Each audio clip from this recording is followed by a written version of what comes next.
Bonjour à toutes et à tous, frères, sœurs, amis, membres de la famille, et même à ceux qui me regardent pour la première fois, qui ne me connaissaient pas, soyez les bienvenus encore. Ce jour, en ce samedi 28 mars, je voudrais partager avec vous cette pensée du jour. Alors d'abord, une petite parenthèse, c'est que demain, donc le dimanche 29 mars, comme tous les dimanches, je ne ferai pas de pensée du jour. Pourquoi? Non pas que je ne veuille pas, mais tout simplement, je préfère que chaque personne se dirige le dimanche, d'abord pour faire un culte personnel au Seigneur, pour le remercier, et ensuite, beaucoup d'églises diffusent donc des cultes en direct, en live. Donc ça, je vous invite vraiment à prendre ce temps, à pouvoir suivre les lives de vos églises respectives. Et ceux qui n'ont pas d'église ou qui souhaiteraient trouver des lives, sachez que sur le mur Facebook de l'église protestante évangélique d'Anne-Saint-Pierre, eh bien, nous mettrons à disposition une pensée du pasteur ou une prédication du pasteur ainsi que certains chants. Voilà, et vous avez d'autres églises qui font de même, comme l'église de la Louvière du pasteur Calogero Fanara qui propose des lives tous les dimanches à partir de 10h. Donc vous avez l'occasion d'être béni à travers plusieurs plateformes internet. Alors aujourd'hui, je voulais vous partager d'un mot qu'on entend très souvent entre chrétiens, c'est le mot grâce. Que la grâce soit sur que la grâce soit sur moi, je te salue par la grâce, c'est le nom par la grâce, mais finalement on utilise ce mot-là sans vraiment trop savoir pourquoi, ce qu'il en est. Et un très bel exemple, c'est l'apôtre Paul. Le mot grâce symbolise vraiment l'évangile qu'il a écrit, cette lettre qu'il a écrite aux Galates. Et on voit dans Galates au chapitre 1, au verset 3, l'apôtre Paul dit, donc il commence sa lettre en disant que la grâce et la paix vous soient données de la part de Dieu le Père et de notre Seigneur Jésus-Christ, qui s'est donné lui-même pour nos péchés, afin de nous arracher du présent siècle mauvais, selon la volonté de notre Dieu et Père, à qui soit la gloire au siècle des siècles. Amen. Et puis il va terminer sa lettre aux Galates au chapitre 6, au verset 18. Frères, que la grâce de notre Seigneur Jésus-Christ soit avec votre esprit. Amen. Alors la grâce. Imaginez que vous avez un meurtrier, quelqu'un de très violent, et là il est devant le juge.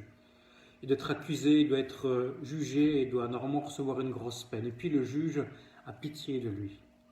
Et le juge lui dit, écoute, cette fois-ci, j'efface tout. Tu peux recommencer à zéro, mais veille à ne plus faire ce que tu as fait. Vous direz, quelle injustice! Il méritait d'être jugé, il méritait d'être en prison, il méritait d'être puni, il méritait même d'être mort, d'être mis à mort. Eh bien, la grâce, c'est ça. La grâce, c'est ce que Dieu a fait pour toi comme pour moi. Nous devrons tous, la Bible nous dit que le salaire du péché, c'est la mort. Et nous sommes tous des pécheurs devant Dieu. Alors vous dites, oui, mais moi je ne fume pas, je ne vole pas, je ne bois pas, je ne frappe personne. Oui, ok. Mais rien qu'avoir des mauvaises pensées contre son prochain fait de toi comme fait de moi des gens imparfaits, ça se limite à ça. Et nous avons besoin de cette grâce de Dieu pour être sauvés, besoin de cette grâce de Dieu pour vivre éternellement. Et Dieu, c'est ce qu'il a fait en envoyant son Fils unique sur la croix. Il nous a donné cette joie, cette grâce. Mais pourquoi alors l'apôtre Paul, utilisant ces lettres, il pourrait dire, je vous salue par un saint baiser, soyez bénis. Non, il est important pour lui de donner la grâce, que la grâce soit sur vous. Que la grâce de Dieu, que la grâce de notre Seigneur Jésus-Christ soit sur vous. Et puis il le termine en disant, recevez frères, que la grâce soit sur vous de nouveau. Alors en grec, le Nouveau Testament était en grec, donc voyons voir ce que nous dit le mot grec. Donc la grâce en grec se dit charis, reconnaissance, faveur, libéralité, plaire, joie, œuvre de bienfaisance, on l'a bien compris. C'est une reconnaissance, la grâce, reconnaissance de Dieu, c'est une faveur, c'est une libéralité, c'est-à-dire que c'est un don qui a été fait par amour, gratuité. Mais charis vient de kairo. Et kairo, c'est se réjouir, être heureux, être extrêmement réjoui. Parce que Dieu l'a fait avec amour, il l'a pas fait parce qu'il devait absolument le faire, il l'a fait par amour parce qu'il nous aimait. Et commencer une lettre, elle a terminé en disant que la grâce et la paix vous soient données de la part de Dieu, c'est reçois ce qui est bon, reçois la joie, reçois l'extrême joie, reçois la grâce de Dieu. Moi j'ai un petit challenge à donner, toi qui dis, moi je suis bon, j'aime Dieu, je vais à l'église, je prie, je me sens bien, et amen, gloire à Dieu qu'il en soit ainsi. Je te lance un défi, moi je l'ai fait et j'en ai été béni. Renvoie la grâce à quelqu'un. Aujourd'hui même, en ce samedi 28 mars, adresse-toi à quelqu'un qui est peut-être seul, ou vers qui tu n'as peut-être plus tendu la main ou adressé la parole depuis des semaines ou des mois. En ces moments justement où on ne sait plus voir les gens, il y a cette distance qui nous coupe à cause de ce confinement, à cause de cet enfermement à la maison pour le bien-être de tous et continuer à respecter ce que les autorités nous demandent. C'est un bien-être pour nous et pour les autres. Ça, je vous en invite vraiment à bien l'observer. Mais voilà, ce défi, c'est simple. Va contacter quelqu'un qui est seul.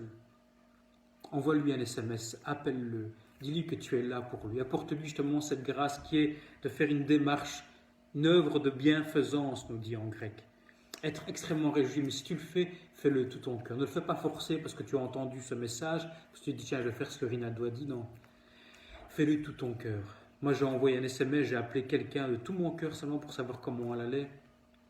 Et puis elle m'a dit, tu sais, on se connaît à peine et pourtant j'ai des gens qui se disent être mes amis et en 2 semaines, ils ne m'ont même pas adressé la parole, ils ne m'ont même pas téléphoné. Et c'est une femme qui vivait seule.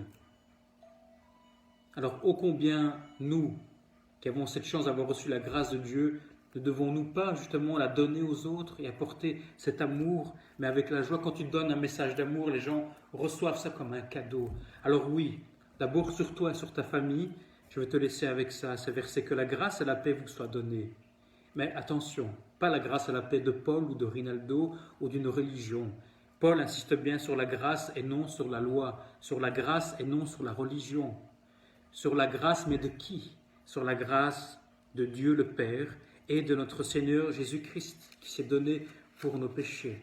Et au chapitre 6, frères, que la grâce de notre Seigneur Jésus-Christ, oui, reçoit la véritable grâce, la véritable paix, la véritable joie qui nous est donnée à travers le Père, le Fils et le Saint-Esprit. Soyez bénis et on se retrouve lundi. Bye bye.